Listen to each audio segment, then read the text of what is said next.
আপনারা জানেন জান্নাতের মধ্যে একটা মাহফিল হবে, সেমিনার হবে। সেখানে আল্লাহ জান্নাতীদেরকে নিয়ে একটা মাহফিলের আয়োজন করবেন। জান্নাতি শ্রোতা হবে আর বক্তা হবে তিনজন। প্রথমে বিশেষ বক্তা হিসেবে থাকবেন হযরত দাউদ আলাইহিস সালাম। দাউদ আলাইহিস সালামের কুরআন নাজিল হয় নাই, দাউদ নবী কোনোদিন কুরআন পড়েও নাই। তারপরে আল্লাহ সেদিন তাকে ইলম দিবেন, তিনি দাউদ নবী সূরা তোহা থেকে তেলাওয়াত করবেন। তাফসীরে এসেছে দাউদ নবী যখন কুরআন থেকে তেলাওয়াত করবেন তার একটা গলা থেকে, একটা কণ্ঠ থেকে ৮০ রকম সুর বের হতে থাকবে। জান্নাতীরা দাউদ নবীর কণ্ঠে তেলাওয়াত শুনে তো পাগল, বলবে আল্লাহ কি তেলাওয়াত শুনতেছি, আমরা তেলাওয়াত শুনে শুনে জান্নাতে থাকতে চাই, আর কিচ্ছু চাই না। আল্লাহ বলবে এর থেকে কি সুমধুর তেলাওয়াত শুনতে চাও না? জান্নাতীরা বলবে আল্লাহ এর থেকে সুমধুর তেলাওয়াত হতে পারে, আমাদের আর বিশ্বাস হয় না।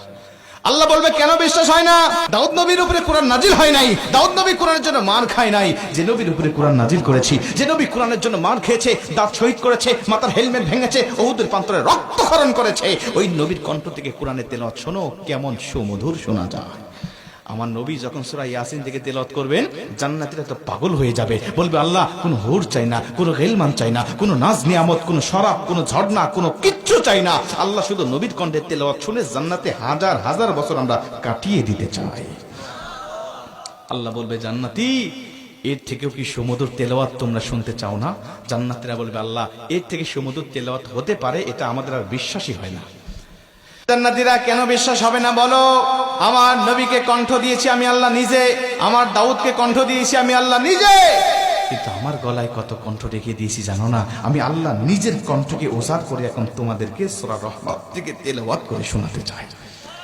আমার আল্লাহ সেদিন টান দিবেন সূরা রহমান থেকে, আর রহমান বলবেন না, তিনি আনার রহমান বলে টান দিবেন। আমি রহমান, যে রহমানের কথা দুনিয়াতে তোমরা শুনেছো, যে রহমানের ভয়ে দুনিয়াতে পাপ থেকে বিরত ছিলে, যে রহমানের ভয়ে তাহাজ্জুদের ওয়াক্তে দাঁড়িয়ে চোখের পানি বিসর্জন দিয়ে নামাজ আদায় করেছো, যে রহমানের ভয়ে সারাটা দিন রোজা রেখেছো, যে রহমানের ভয়ে তোমরা সত্যের পক্ষে চলেছো, ওই রহমান আর কেউ নয়, আনার রহমান, আমি রহমান বলে আমার আল্লাহ সেদিন একটা টান দিবেন। আমার রবের টান শুনে জান্নাতীরা সেদিন হাজার হাজার বছর ধরে জান্নাতের মধ্যে বেহুশ অবস্থায় পড়ে থাকবে। আমার আল্লাহ তাদেরকে হুশ দিবেন না। জোরে কোন সুবহানাল্লাহ, আল্লাহু আকবার বলেন। দোয়া করছি আজকে যেভাবে বসেছি আল্লাহ যেন জান্নাতের মধ্যে আমাদেরকে ওই মাহফিলে শ্রোতা হিসাবে সবাইকে বসার তৌফিক দান করেন। জোরে বলেন আমিন, আরেকটু জোরে বলেন আমিন। মুসলমান ভাইরা আমার লক্ষ্য করেন, অনেক কথা আপনাদেরকে বলতেছি, একটুখানি মনোযোগ দেন। এই কোরআন যে তার মানে জান্নাতের মধ্যেও কিন্তু ক্ষমতা কমে যাবে না, জান্নাতের মধ্যেই কোরআনের ক্ষমতা কিন্তু বেড়ে যাবে।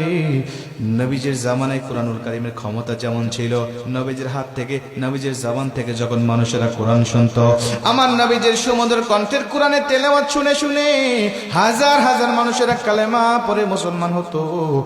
আজও নবীজির উপরে নাজিল হওয়া এই কিতাবের কোরআনের তেলাওয়াত শুনে আমাদের দুনিয়াবি বক্তাদের কণ্ঠে, দুনিয়াবি কারীদের কণ্ঠে কোরআনুল কারীমের তেলাওয়াত শুনে হাজার হাজার মানুষ প্রতিদিন কালেমা পড়ে মুসলমান হচ্ছে।